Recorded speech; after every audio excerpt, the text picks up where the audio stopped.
Hello dear students, आज मैं आपके लिए लाया हूँ कुछ और एमसीक्यू क्वेश्चंस। जैसे मैंने अपनी पिछली वीडियोस में यूनिट वाइज चैप्टर्स को कवर किया था, बट मैंने आपसे कहा था कि जो मोस्ट इंपॉर्टेंट क्वेश्चंस हैं उनको लेकर मैं एक नया वीडियो लाऊंगा। देखिए, इस वीडियो में मैं कुछ इंपॉर्टेंट क्वेश्चंस लाया हूँ जो कि हमारे फर्स्ट सेमेस्टर के कंप्लीट यूनिट बेस पर बेस्ड हैं। क्वेश्चन नंबर 1 है हमारे सामने, जावा इज डेवलप्ड बाई।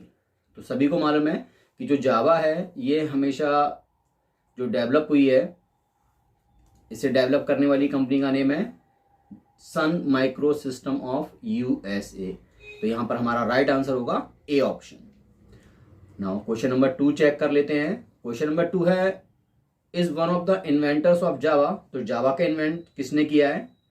तो यहां पर जो ना राइट आंसर है हमारा वो है बी, जेम्स गॉसलिंग।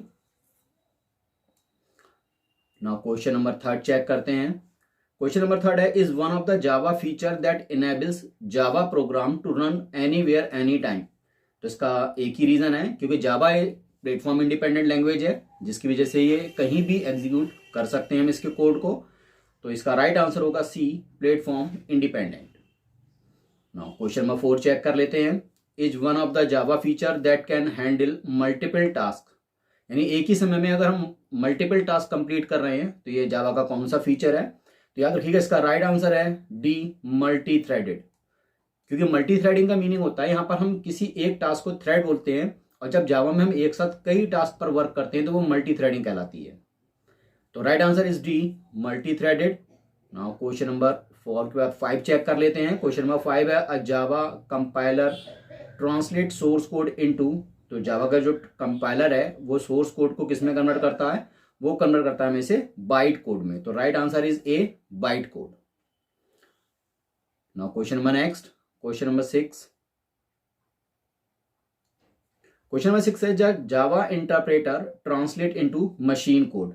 तो जो जावा का इंटरप्रेटर है वो मशीन कोड में जो कन्वर्ट करता है वो किसके थ्रू करता है? तो इसका राइट आंसर है बी, बाइट कोड। इसका राइट आंसर होगा B, byte code. Now question number 7, Java compiler produce an intermediate code name known as, जिसे हम कहते हैं। तो इसका राइट आंसर है बाइट कोड। इसमें बच्चे बहुत से कंफ्यूज रहते हैं, इसमें उन्हें लगता है कि बिट कोड, बट याद रखिए जावा में बिट कोड नहीं बनता, यहां पर बाइट कोड बनता है। Right answer C, byte code. Now question number 8, tool helps us find error in our program. तो जावा का कौन सा टूल है जो हमें एरर फाइंड करने में आसानी सपोर्ट करता है? तो इसका राइट आंसर है JDB, D, JDB। Question number next check कर लेते हैं।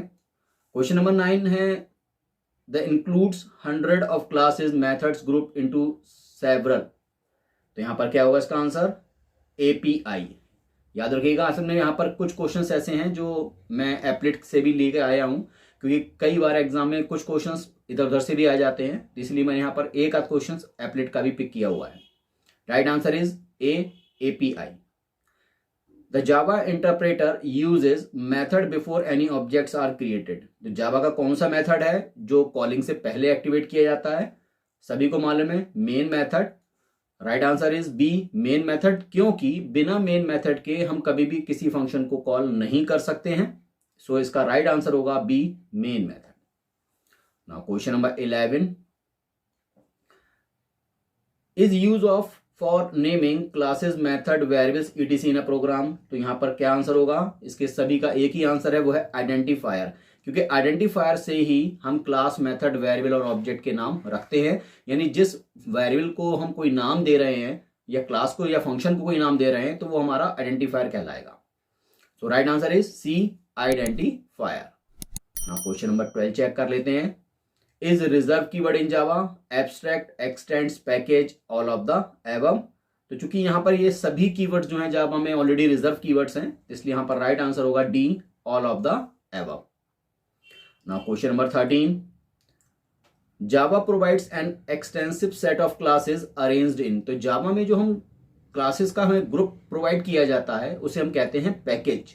तो यहां पर राइट आंसर होगा A, package. Now question number 14 check कर लेते हैं। The process of converting one data type to another is called. किसी एक टाइप के डेटा को किसी दूसरे टाइप के डेटा में कन्वर्ट करना क्या कहलाता है? तो यहाँ पर हमारा राइट आंसर है कास्टिंग। याद रखिएगा, यहाँ पर इसे हम कास्टिंग कहते हैं जब किसी एक डेटा टाइप को किसी दूसरे में कन्वर्ट करते हैं। और कास्टिंग के यहाँ पर दो पार्ट होते हैं, एक होता है इसे हम कहते हैं इम्प्लिसिट और एक होता है जिसे हम कहते हैं एक्सप्लिसिट। तो याद रखिएगा, इम्प्लिसिट और एक्सप्लिसिट दो टाइप की कास्टिंग जावा में की जाती है। नाउ क्वेश्चन नंबर 15 चेक कर लेते हैं। क्वेश्चन नंबर 15 है जावा डज नॉट सपोर्ट। तो जावा में क्या सपोर्ट नहीं होता है?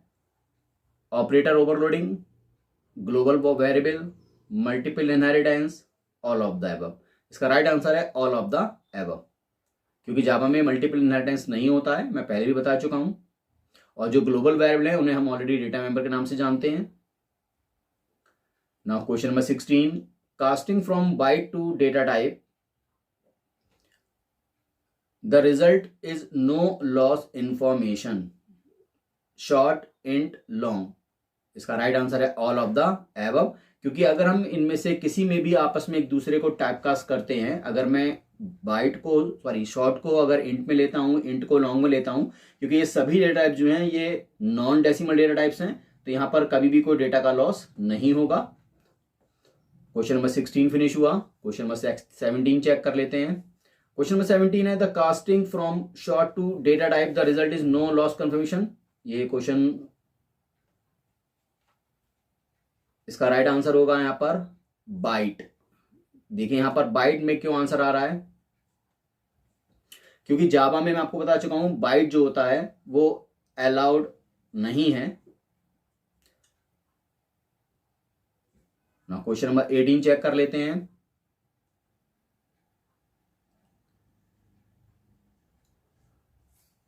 तो क्वेश्चन नंबर 18 है हमारा refer to fix value that does not change during the execution of a program. यानी प्रोग्राम के एग्जीक्यूशन में कौन सी चीजें चेंज नहीं होती हैं?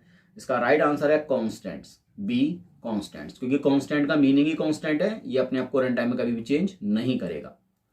ना क्वेश्चन नंबर 19, क्वेश्चन नंबर 19 है which constraints must be considered at the time of variable declaration. Variable के टाइम पे क्या क्या होता है? तो यहां पर it should not be a keyword, it must be not begin with the digit, wide space not allowed.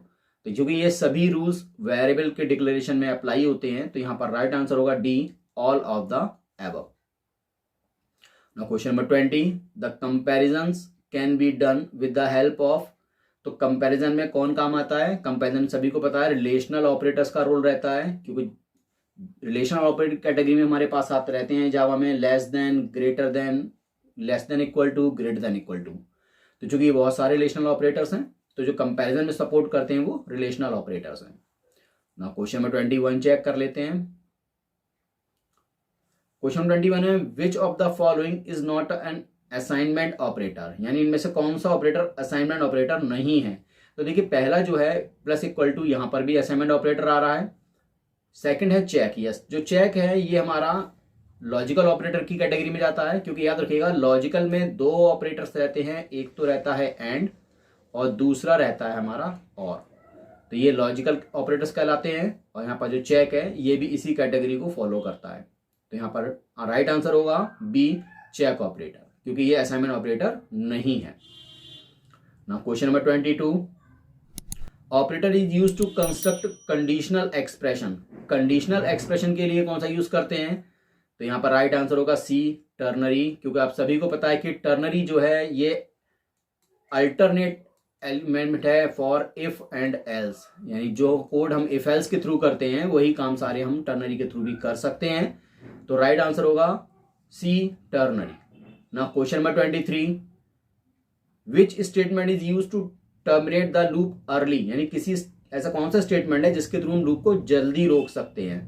तो सभी को मालूम है यहाँ पर जो ब्रेक स्टेटमेंट है ये लूप को रोकने के लिए यूज किया जाता है, क्योंकि टर्मिनेट कोई कीवर्ड नहीं है, कंटिन्यू कीवर्ड है, बट कंटिन्यू हमारी केवल एक इटरेशन को स्किप करने का वर्क करता है। स्किप कोई कीवर्ड जावा में है नहीं, तो इसका राइट आंसर होगा D, break. Question number 24, question number 24 है which statement is use to skip the loop and continue with the next iteration. तो याद रखिएगा यहां पर जो हमारा कंटिन्यू स्टेटमेंट है ये जो हमारा कंटिन्यू स्टेटमेंट रहता है ये स्किप करने का वर्क करता है, यानी कि करंट इटरेशन को ड्रॉप करेगा बट आगे कंटिन्यू करेगा। जबकि जो ब्रेक स्टेटमेंट है, जहां पर हम ब्रेक को यूज करते हैं लूप में, ये एग्जिट करा देता है हमें लूप के थ्रू। ये अगर हम लूप को रोकना चाहते हैं तो ये लूप को रोक देगा। तो और यहां पर हमसे क्वेश्चन में कहा गया है कि हमें नेक्स्ट इटरेशन में कंटिन्यू करना है, तो यानी यहां पर हमारा आंसर क्या बनेगा, कंटिन्यू। तो यहां पर हमारा राइट आंसर होगा ए, continue. Now question number 25, Java only compiles, only interpret, compile and then interpret, interpret and then compile। तो यहां पर याद रखिएगा जावा का प्रोग्राम पहले हमेशा कंपाइल किया जाता है, उसके बाद इंटरप्रेट होता है। इसका राइट आंसर होगा सी, कंपाइल्स एंड देन इंटरप्रेट। क्योंकि कई बार ऐसा होता है हमारे प्रोग्राम में कि हम एक प्रोग्राम जब को एग्जीक्यूट करते हैं तो कभी हमारे सामने एक एरर आ रही होती है, लेकिन जब हम उसे करेक्शन देते हैं तो नंबर ऑफ एरर्स जो है वो बढ़ जाती हैं, और ये इंडिकेशन इस बात का है कि प्रोग्राम जो है वो इंटरप्रेट हो रहा है।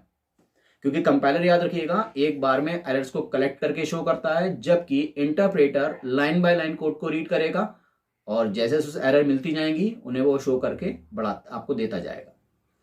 तो क्वेश्चन नंबर 25 का राइट आंसर हुआ compiles and then interprets. Now question number 26, JVM stands for, बहुत आसान क्वेश्चन है, कई बार एग्जाम में आ चुका है, सभी को मालूम होगा, Java virtual machine, B is the right answer. Now question number 27 देख लेते हैं। 27 है, which of the following is a ternary operator, इनमें से कौन सा टर्नरी ऑपरेटर है। तो सभी को पता है कि जो क्वेश्चन मार्क का साइन है जावा में वो टर्नरी कहलाता है। So right answer is the B, question mark. Question number 28, who is known as father of Java programming language. तो सभी को मालूम है जावा को किसने डेवलप किया है, James Gosling. Right answer is D, James Gosling. Question number 29, in Java control statements break, continue, return, try, catch, finally belongs to, ये सारे किस कैटेगरी को बिलोंग करते हैं। तो याद रखिएगा ये सभी बिलोंग करते हैं ट्रांसफर स्टेटमेंट्स, क्योंकि ये हमारे कोड को एक जगह से दूसरी जगह ट्रांसफर कराते हैं। क्योंकि अगर मैंने प्रोग्राम में ब्रेक लगाया हुआ है तो ये हमें लूप से एग्जिट करके नेक्स्ट स्टेटमेंट पर कंटिन्यू कर जाएगा, यानी वो लूप की बॉडी के बाहर। कंटिन्यू हमारी एक इटरेशन को ड्रॉप करके आगे कंटिन्यू कर जाएगा। रिटर्न हमें कोई ना कोई वैल्यू रिटर्न करके कहीं आगे थ्रू पास करेगा। तो ये सारे के सारे जो है ये ट्रांसफर स्टेटमेंट्स कहलाते हैं। So right answer is C, transfer statements. Question number next check कर लेते हैं 30। क्वेश्चन नंबर 30 है, what is byte code in Java. Byte code क्या है, code generated by a Java compiler. Yes, बिल्कुल राइट आंसर है, क्योंकि जावा में जो बाइट कोड है उसका यही वर्क होता है। So right answer is A, code generated by a Java compiler is called Java byte code. Now question number 31, which is the data type that is not recommended for numeric in java। जावा में numeric के लिए कौन सा नहीं है। तो जैसे मैंने बताया याद रखिएगा जावा जो है वो बाइट डेटा टाइप को सपोर्ट नहीं करता है। हालांकि अदर लैंग्वेज में बाइट रहता है, क्योंकि बाइट सबसे छोटा डेटा टाइप है, बाइट से बड़ा शॉर्ट होता है, शॉर्ट से बड़ा फिर इंट, देन इंट से हाइयर रहता है लॉन्ग। तो जो इनका राइट आंसर मतलब सीक्वेंस है वो मैं लिख दे रहा हूं यहाँ पर। देखिए सबसे छोटा डेटा टाइप हमारे पास होता है बाइट, बाइट से बड़ा रहता है शॉर्ट, शॉर्ट से बड़ा रहता है फिर इंट, और इंट से बड़ा रहता है हमारे पास लॉन्ग। ये सारे के सारे सिमिलर डेटा टाइप्स हैं जो कि नॉन डेसिमल वैल्यूज को स्टोर करने के काम आते हैं। नाउ क्वेश्चन नंबर 32 चेक कर लेते हैं। Choose the number range for byte code type in Java, यानी बाइट की क्या रेंज है डेटा की, ये कितना डेटा स्टोर कर सकता है।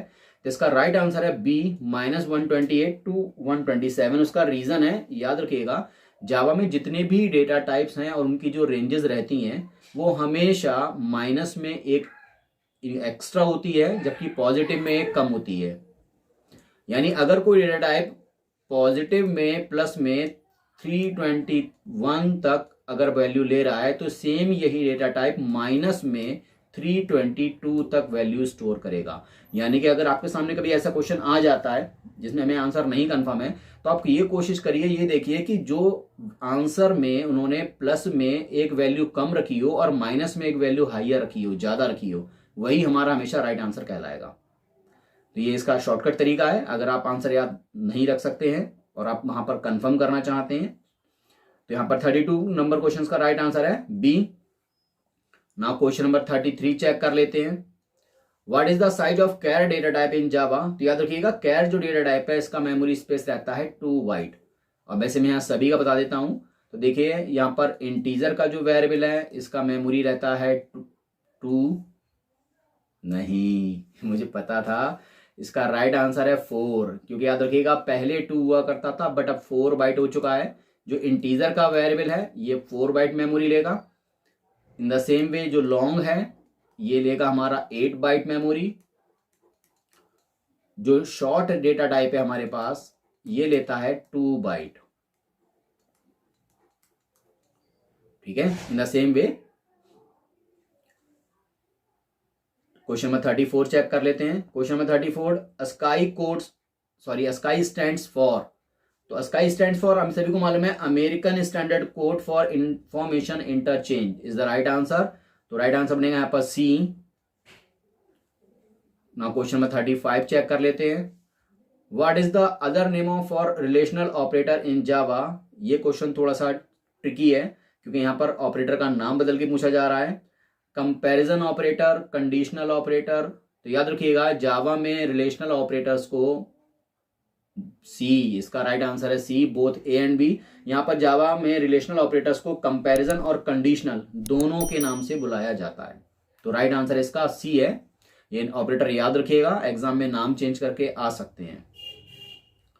क्वेश्चन नंबर 36 है what is the output of Java code. तो देखिए जैसे पिछली बार मैंने कहा था कि मैं अभी तक थ्योरेटिकल बेस्ड क्वेश्चन ला रहा हूं, इसलिए मैं इस सीरीज में कुछ न्यूमेरिकल और प्रोग्रामिंग बेस्ड क्वेश्चन भी रखे हैं मैंने। कोड को चेक कर लेते हैं। क्वेश्चन कह रहा है what is the output of the Java code int K10, यानी के नाम का वेरिएबल है और इसमें यहाँ पर के में असाइन किया है के, यानी यहाँ पर एक न्यूमेरिकल को विदाउट एनी एक्सप्रेशन पास किया जा रहा है इफ के पास। तो यहाँ पर उस केस में क्या होगा। तो याद रखिएगा हमें पता है कि जो हमारा इफ एल्स स्टेटमेंट है ये हमेशा वर्क करता है बूलियन पर, यानी कि यहाँ जो रिटर्निंग वैल्यू रहती है वो हमेशा ट्रू या फॉल्स होती है, कि या तो एक्सप्रेशन हमारी ट्रू रहेगी या फिर हमारी एक्सप्रेशन रहेगी फॉल्स। बट यहाँ पर हमें इंटीजर पास किया गया है तो इसीलिए यहाँ पर जो राइट आंसर है वो होगा सी, कंपाइलर एरर, क्योंकि यहाँ पर ये कोड कंपाइल ही नहीं हो पाएगा रिटर्निंग वैल्यू के बेसिस पर। बट अगर यहाँ पर आगे क्वेश्चन और अभी आएगा जिसमें मैंने यहाँ पर बूलियन डेटा टाइप रखा हुआ है तो उस केस में कंडीशन ट्रू मानी जाएगी या फिर फॉल्स मानी जाएगी according to value. Now question number 37 check कर लेते हैं। तो क्वेश्चन नंबर 37 है between postfix and prefix arithmetic operators in Java which operators have more priority. देखिए अगर प्री और पोस्ट दोनों एक साथ आपके सामने आ जाते हैं तो आपको पहले किसे, यानी सिस्टम पहले किसे प्रायोरिटी देगा।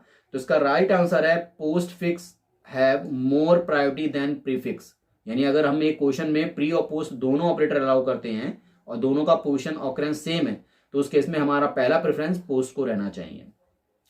सो right answer is A, postfix have more priority than prefix. Now question number 38 check करते हैं। Choose the correct statement about Java operators plus minus into upon and mode. तो यहां पर ऑप्शंस देख लेते हैं। ऑप्शंस क्या हैं। Plus and minus have equal priority, into and divide has equal priority, divide and mode has.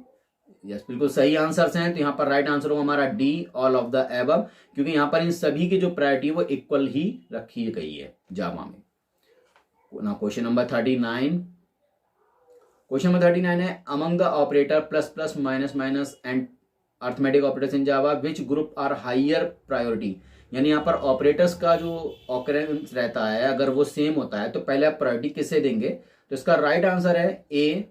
तो याद रखिएगा पहले यूनरी ऑपरेटर्स को जगह दी जाती है, उसके बाद अर्थमेटिक ऑपरेटर्स को प्लेस दिया जाता है। तो right answer is plus plus minus minus, then आएंगे हमारे arithmetic operators. Now 39 questions complete हो चुके हैं। अब देखिए आते हैं कुछ programming based question. Now question number 40 what is the output. हमें यहाँ पर ए में 10 गिवन है, बी में 5, सी में 3 और डी में हमसे कहा गया a plus C upon 2 into B. तो यहाँ पर आउटपुट क्या होगा इसे सॉल्व करके चेक कर लेते हैं। तो देखिए यहाँ पर हमें जो अकॉर्डिंग टू एक्सप्रेशन वैल्यूज दी गई हैं तो यहाँ पर चूंकि हमें a में 10 दिया है तो एक्सप्रेशन बनेगी 10 प्लस, और चूंकि b में हमारे पास 5 है तो 5 अपॉन 2 इंटू, और चूंकि b की वैल्यू में 3 गिवन है। अब चूंकि इन सारे ऑपरेटर्स में जो पहला प्रेफरेंस है वो हमेशा अपॉन को दिया जाएगा, तो यहाँ पर 10 एज इट इज बना रहेगा। 5/2 सॉल्व करेंगे तो चूंकि इंटीजर वेरिएबल है सारे, तो यहाँ आंसर होगा 2 × 3। नाउ अब चेक कर लेते हैं, तो चूंकि इन दोनों ऑपरेटर्स में प्लस और इनटू में पहले इनटू को प्रेफरेंस दिया जाएगा, तो यहाँ पर बनेगा 10 + 3 × 2 करेंगे 6, यानी हमारा राइट आंसर क्या बनना है 16। तो यहाँ पर देखते हैं आंसर कहाँ मैच हो रहा है, तो हमारा आंसर मैच हो रहा है डी में। Right answer is D 16। Now question number 41 check कर लेते हैं। देखिए अब जैसा अभी तक थ्योरी क्वेश्चंस थे, अब थोड़ा सा न्यूमेरिकल आ चुके हैं। तो हमें गिवन है what is the output of the code with ternary operator. अगर एन में हमें गिवन है डायरेक्टली फॉल्स 10, 20 करके हमें दे रखा गया है, तो उस केस में क्या आंसर होगा हमारा। तो जब यहाँ पर हमें फॉल्स स्टेटमेंट दिया गया है तो हमेशा टर्नरी का मीनिंग आप सभी को पता ही होगा। टर्नरी में जैसे मैं एक एक्सप्रेशन रख लेता हूँ, मैं एक एग्जांपल ले रहा हूँ। अगर हम लिखते हैं like A > B ternary A : B, तो उस केस में क्या होगा, अगर ये एक्सप्रेशन ट्रू होगी तो हमारा पहला वाला रिजल्ट बन जाएगा, और इन केस अगर ये एक्सप्रेशन फॉल्स हो जाती है तो हमारा सेकंड वाला रिजल्ट बनता है। और यहां पर हमें दिया गया है int n = false, और जब हमें यहां पर दिख रहा है कि n = false है, तो false का मतलब वो हमेशा सेकंड वाला पार्ट लेगा। जब सेकंड वाला पार्ट लेगा तो राइट आंसर क्या बनेगा हमारा 20। तो इसीलिए यहां पर राइट आंसर होगा B 20। Now question number next check कर लेते हैं। What is the output the code with ternary. Same question है, देखिए थोड़ा सा चेंज आया है यहाँ पर। अब यहाँ पर A में हमें 20 गिवन है और हमसे कहा जा रहा है A > 10। क्या A 10 से ग्रेटर है। कंडीशन ट्रू हो रही है। जब कंडीशन ट्रू होगी, नहीं हो रही है ना, हो रही है A में 20 है, 20 > 10, कंडीशन ट्रू। कंडीशन ट्रू होने पर हमेशा पहला रिजल्ट होगा यानी कि 10 होगा, तो राइट आंसर यहाँ पर हो गया हमारा A 10। नाउ 43 चेक कर लेते हैं। 43 है what is the output of the following code. Ternary operator का क्वेश्चन है सेम वे में। तो A में 20 है, B में 30 है, और वो कह रहा है A > 10, क्योंकि A में 20 है, कंडीशन हो गई हमारी ट्रू, यहाँ पर ट्रू हो रही है। फिर चेक करते हैं, यहाँ पर गिवन है एंड लगाकर B < 10, क्योंकि B में 30 है, 30 जो है वो 10 से लेसर है क्या, नहीं है, कंडीशन फॉल्स। तो यहाँ पर कंडीशन हो रही है फॉल्स, लेकिन चूंकि यहाँ पर एंड लगा हुआ है तो एंड में दोनों को ट्रू होना चाहिए था। जब दोनों ट्रू नहीं होंगे तो उस केस में यहाँ पर आंसर क्या पहुंचेगा 20। So right answer is the B 20। अगर यहाँ पर दोनों कंडीशन ट्रू हो जाती हैं तो हमारा राइट आंसर होता है यहाँ पर आकर 10, बट यहाँ पर करंट पोजीशन में आंसर रहेगा हमारा फॉल्स, तो इसीलिए आंसर रहेगा 20। नाउ क्वेश्चन नंबर 44 में हमें गिवन है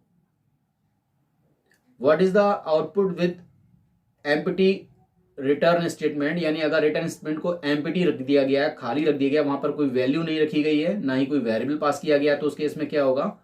तो देखिए यहाँ पर क्लास बनाई है के, एक मेथड बनाया वॉइड शो, एसओपी में एक मैसेज दिया है मेथड रिटर्न को। अगर आप यहाँ पे ध्यान से रिटर्न को देखें तो रिटर्न के साथ ना तो कोई वैल्यू है और ना ही कोई वेरिएबल है, उसे एम्प्टी रखा गया है। देन पब्लिक स्टैटिक मेन में आकर क्लास को ऑब्जेक्ट बनाकर ob.show किया गया है। फिर यहाँ पर देखिए ऑप्शन हमें गिवन है, तो पहला ऑप्शन है method return can empty in void method, क्योंकि अगर आप ध्यान से देखिए तो यहाँ पर मेथड का जो टाइप है वो वॉइड है, और वॉइड में इन्होंने रिटर्न स्टेटमेंट को लगा रखा है। तो याद रखिएगा वॉइड मेथड में अगर हम रिटर्न को एम्प्टी रखते हैं तो मेथड एग्जीक्यूट होगा फिलहाल। यहाँ पर राइट आंसर होगा A, return can be empty in void method only. But याद रखिएगा अगर मेथड रिटर्न टाइप है तो रिटर्न कभी भी एम्प्टी नहीं हो सकता, लेकिन अगर मेथड हमारा वाइड कैटेगरी को फॉलो कर रहा है तो वहां पर मेथड एम्प्टी हो सकता है। तो ये कोड सक्सेसफुली कंपाइल भी होगा, यहाँ पर कोई एरर जनरेट नहीं होगा, क्योंकि बहुत स्टूडेंट्स को लगेगा कि ये मेथड वाइड है, यहाँ रिटर्न लिखा हुआ है तो ये एरर है, बट ये एरर नहीं है। तो right answer is a method. Now question number next check कर लेते हैं 45। क्वेश्चन 45 है what is the output class के। तो यहाँ पर हमें देखिए मेन में क्या है, इंट में एक ए नाम का वेरिएबल है। अभी अगर यहाँ पर हम देखें तो इंट में सिर्फ ए नाम के वेरिएबल को डिक्लेयर किया गया है, उसके पास कोई वैल्यू नहीं है और एसओपी से डायरेक्टली उसे शो किया जा रहा है। तो उस केस में क्या होगा, जब वेरिएबल को वैल्यू नहीं दी जाती और उसे प्रिंट कराया जाता है तो हमेशा वहां पर कंपाइल टाइम एरर जनरेट होता है, क्योंकि ए को इनिशियलाइज नहीं किया गया है, और यहां पर यही एरर हमें शो करेगा स्क्रीन पर। Right answer is D. Question number 46 check कर लेते हैं। देखिए क्वेश्चन की रेंजेस बिगड़ रही हैं, अगर मेरी लैंग्वेज में थोड़ा सा चेंज आए तो समझ जाइएगा, मैं भी थक गया हूं। नाउ क्वेश्चन नंबर 46 चेक करते हैं। Java does not allow nesting the methods. क्या जावा नेस्टिंग मेथड्स को अलाउ नहीं करता है? यस, ना अलाउ नहीं करता। राइट आंसर इज ट्रू, क्योंकि जावा में नेस्टेड मेथड्स नहीं होते हैं। नेस्टेड मेथड का मीनिंग है एक मेथड की बॉडी को दूसरे मेथड के अंदर बॉडी को बनाना। याद रखिएगा, नेस्टेड कॉलिंग नहीं हो रही है। नेस्टेड कॉलिंग तो जावा में होती है, बट याद रखिएगा क्योंकि जावा में जो नेस्टेड कॉलिंग होती है उसे हम कहते हैं रिकर्जन, और यहां पर हो रही है कि मेथड को डिफाइन करना। बट जावा में कभी भी एक मेथड में दूसरा मेथड इनसाइड नहीं बनाया जाता, तो यहां पर जावा इस अलाउ नहीं करता है, इसलिए इसका राइट आंसर होगा A, true. Now question number next check कर लेते हैं। What is the output? A में गिवन है हमें 2 माइनस माइनस 7।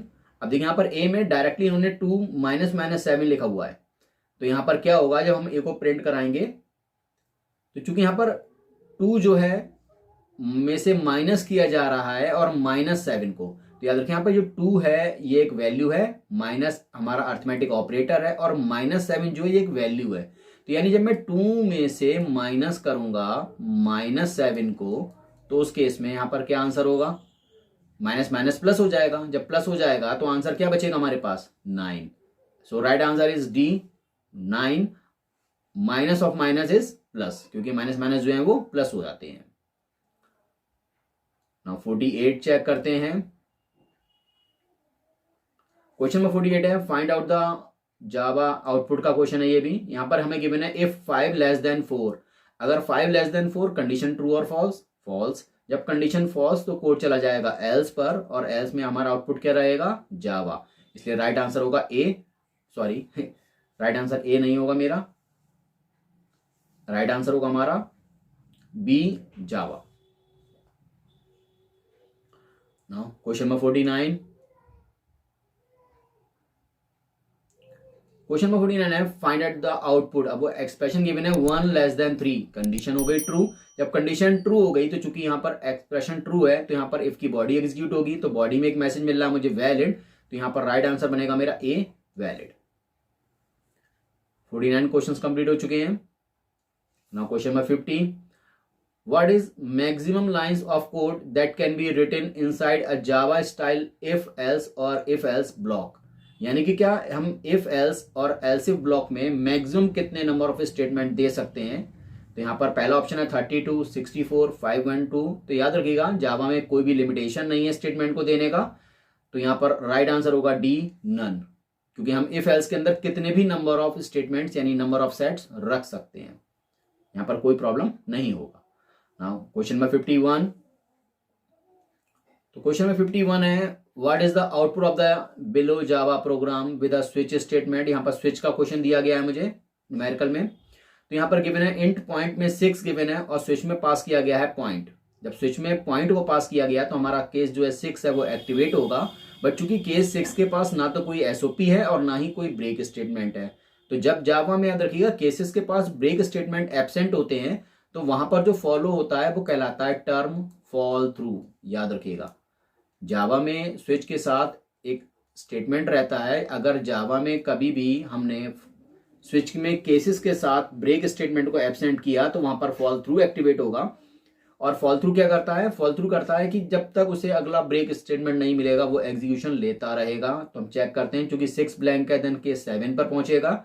7 को चेक करते हैं, वहां पर हमें गिवन है एक मैसेज पास, और चूंकि 7 के बाद यहां पर ब्रेक मुझे दिखा रहा है, जब ब्रेक हमें दिखेगा तो यहां पर अपने आप को एग्जीक्यूशन रो कंट्रोल का होगा यहां पर, और उस केस में हमारा आउटपुट क्या बनेगा? पास। तो यहां पर राइट आंसर जो है वो बनेगा ए, पास। ना क्वेश्चन में 52 चेक कर लेते हैं।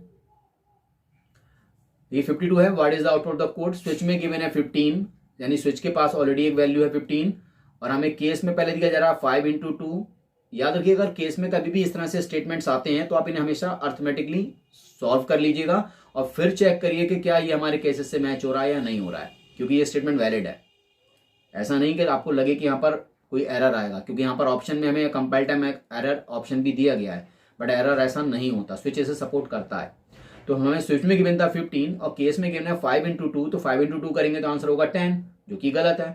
तो यानी ये केस फॉल्स हो गया। नेक्स्ट चेक करते हैं केस 5 × 4 - 5, तो 5 × 4 माइनस में चूंकि पहले इंटू सॉल्व होगा तो 5 इंटू 4 हुआ 20, 20 में से 5 माइनस करेंगे 15, तो यानी यस ये केस मेरा यहाँ पर ट्रू हो रहा है। और जब ये केस ट्रू हो रहा है तो इसमें मुझे मैसेज क्या गिवन है 15, तो मेरा राइट आंसर होगा बी 15। तो क्वेश्चन नंबर 53 चेक कर लेते हैं। What is the output of Java program below. यहां पर क्या ऑप्शन है, इंट में एक वेरिएबल है नम नाम का, इसमें 40 असाइन किया गया है और स्विच में यहाँ पर सेम देखिए, जब भी पिछला क्वेश्चन जैसा आया था मैंने बताया था सेम आपको उसी यहाँ पे चेक करना है। तो जो केसेस की वैल्यू हमें गिवन है हम उसे कैलकुलेट करने के बाद चेक करेंगे, और अगर चेक करते हैं तो हमें यहाँ पर दिखाई दे रहा है कि हमारा सेकंड केस जो है 35 प्लस 5 बोल रहा है, यानी ये 40 हो रहा है। और जब 40 हो रहा है तो आंसर क्या बनेगा हमारा 40, तो यहाँ पर राइट आंसर होगा बी 40। क्वेश्चन नंबर 54 चेक करते हैं। What is the output of the Java program below. Now यहाँ स्विच में हमें गिवन है बी और बी के पास वैल्यू है 20, और यहाँ पर चूंकि कोई केस है ही नहीं, जब कोई केस नहीं होगा तो वो ऑटोमेटिक कहाँ चला जाएगा डिफॉल्ट के पास। डिफॉल्ट के पास जाने पर मैसेज क्या आएगा लॉइन, देन जो यहाँ पर राइट आंसर होगा वो होगा बी लॉइन। याद रखिएगा जो स्विच में पैरामीटर में वेरिएबल दिया जाता है अगर उसके कोई केस ट्रू हो रहा है तो वो अपनी बॉडी को एग्जीक्यूट करता है, और इन केस अगर वहां पर कोई स्टेटमेंट नहीं है तो ऑटोमेटिक जो कोड है वो डिफॉल्ट के पास चला जाएगा। बट अगर यहां पर स्विच में यहां पर ब्रेक स्टेटमेंट गिवन होता तो ये डिफॉल्ट पर नहीं जाता। ना क्वेश्चन में 55 चेक कर लेते हैं। देखिए 55 में हमें गिवन है लूप का क्वेश्चन है। यहां पर हम पहले फ्रीक्वेंसी चेक कर लेते हैं। लूप चल रहा है 1 से लेकर 6 तक, यानी यहां पर टोटल लूप की फ्रीक्वेंसी बनेगी 6 टाइम्स। फिर यहां पर एक्सप्रेशन बन रही है i mod by 3, यानी i mod by 3 चेक 0 पर कंटिन्यू। याद रखिएगा किसी भी न्यूमेरिकल कोड में अगर लूप के या इफ एल्स के बाद अगर ओपनिंग ब्रेस एब्सेंट होती है तो उस केस में आने वाला जो पहला स्टेटमेंट है ये बॉडी के इनसाइड माना जाएगा, यानी कि ये जो कंटिन्यू है ये इसे मैं इफ के बॉडी के अंदर मानूंगा, और जो एसओपी है ये इफ के बाहर स्टेटमेंट माना जाएगा। अब इसे हम कैलकुलेट कर लेते हैं। तो यहाँ पर आई में हमें 1 गिवन है और 1 के केस में कंडीशन हो रही है फॉल्स। जब फॉल्स हो जाएगी तो आई में क्या प्रिंट होगा 1, तो यहाँ पर आउटपुट बनेगा मेरा 1। सेकंड टाइम आई अपने आप को अपग्रेड करेगा, वैल्यू बनेगी 2, तो 2 को चेक करेंगे तो अगेन कंडीशन फॉल्स होगी। जब फॉल्स हो जाएगी तो कंटिन्यू वर्क नहीं कर पाएगा, आउटपुट क्या जाएगा 2। तो चूंकि इन दोनों के बीच में यहाँ पर सेपरेशन के लिए कॉमा लगता जा रहा है। नाउ नेक्स्ट टाइम आई की वैल्यू 3 होगी। जब 3 होगी तो उस केस में कंडीशन होगी ट्रू। जब ट्रू होगी तो कंटिन्यू अपना वर्क करेगा, और कंटिन्यू क्या करता है ये करंट इटरेशन को स्किप कर देगा, यानी कि यहां पर एसओपी वर्क नहीं करेगा। तो नेक्स्ट टाइम आई की वैल्यू कितनी हो जाएगी 4। जब 4 होगी तो अगेन इफ फॉल्स होगा तो आउटपुट क्या बनेगा हमारा 4। देन नेक्स्ट टाइम अगेन करेंगे तो 5, और जब अगेन यहां पर आई में 6 आएगा तो चूंकि 6 mod by 3 कंडीशन ट्रू करेगा तो यहां पर 6 प्रिंट नहीं होगा। तो यानी हमारे फाइनली रिजल्ट्स बने 1 2 4 5। चेक कर लेते हैं। तो हमारा जो राइट आंसर बन रहा है वो बन रहा है B. B is the right answer 1 2 4 5। Question number 56। Question number 56 है व्हाट इज द आउटपुट। ये भी आउटपुट का कोड है। अब यहां पर देखिए यहां पर क्या किया है, इंट में स्कोर में 1 दिया है, और फॉर लूप में स्टार्टिंग पॉइंट जो है यानी जिसे हम इंस्लाइशन कहते हैं वो यहां से मिस कर दिया गया है, जिससे कि ऊपर रख दिया गया है। और याद रखिएगा ये कोई एरर नहीं है, ये जावा का वैलिड स्टेटमेंट है, और यहां पर हमें गिवन है ट्रू। तो याद रखिएगा जब भी कभी किसी लूपिंग स्टेटमेंट में अगर हमें ट्रू लिखा दिखाई दे तो इट मीन्स यहाँ पर जो लूप का टारगेट या कंट्रोल है वो इफ को पास कर दिया गया है। तो हम यहाँ पर हम चेक कर लेते हैं कि स्कोर की वैल्यू बन रही है 1। 1 के केस में चूंकि 1 जो है कंडीशन को मेरी आगे चेक कर लेते हैं क्या कर रहा है। तो पहले चूंकि स्कोर को प्रिंट किया गया है तो आउटपुट बनेगा मेरा 1, और 1 प्रिंट होने के बाद में यहाँ पर क्या कह रहा है 1 ग्रेटर देन 3, कंडीशन हो गई फॉल्स। जब कंडीशन फॉल्स हो गई तो ब्रेक अपना वर्क नहीं कर पाएगा, अगली बार क्यों चलाएगा स्कोर में आ जाएगा 2। जब स्कोर में 2 आएगा तो चूंकि पहले 2 प्रिंट हो रहा है तो यहाँ पर कॉमा के देने के बाद 2 प्रिंट होगा। 2 प्रिंट होने के बाद वो चेक करेगा 2 greater than 3, condition false. Again false होने पर ब्रेक वर्क नहीं कर पाएगा, अगेन अब स्कोर में आ जाएगा 3।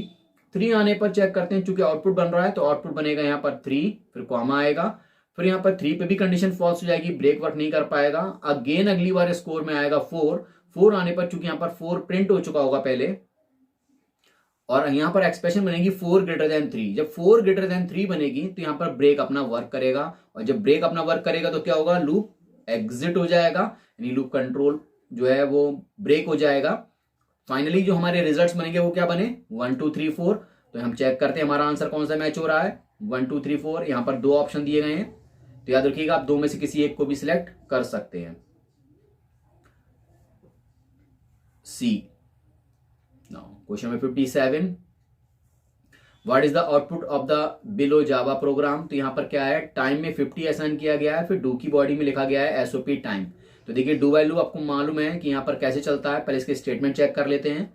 फिर टाइम प्लस प्लस किया गया के वाइल, बट यहाँ पर तो मुझे एरर दिखाई दे रहा है, क्योंकि अगर मैं ध्यान से देखता हूं तो डू वाइल में जब वाइल स्टेटमेंट दिया जाता है तो उसे टर्मिनेट किया जाता है, जो कि मुझे यहाँ पर शो नहीं कर रहा। तो यानी मुझे इस कोड को कंप्लीट कैलकुलेट करने की जरूरत नहीं है यहाँ पर, चूंकि मुझे ऑप्शन भी दिया गया है कंपाइल टाइम एरर को लेकर। तो मेरा राइट आंसर होगा डी, कंपाइलर एरर। क्योंकि याद रखिएगा डू वाइल में वाइल को टर्मिनेट करना कंपलसरी होता है। अगर यहाँ पर एक टर्मिनेट होता तो मैं यहाँ पर आउटपुट को लेकर कैलकुलेशन देता कि क्या। यस स्टूडेंट्स, तो आज हमने यहाँ पर इस वीडियो में 50+ क्वेश्चंस को सॉल्व किया, और इसी के साथ मैं इस वीडियो को एंड कर रहा हूँ। बट अभी कुछ और वीडियोस मैंने तैयार की हुई हैं जिनमें मैंने कुछ प्रोग्रामिंग और न्यूमेरिकल्स बेस्ड क्वेश्चन और रखे हुए हैं, तो उनका वेट करिएगा। बट मुझे आगे प्रमोट करने के लिए चैनल को लाइक, सब्सक्राइब और शेयर करना मत भूलिएगा। चलिए, ओके, थैंक यू।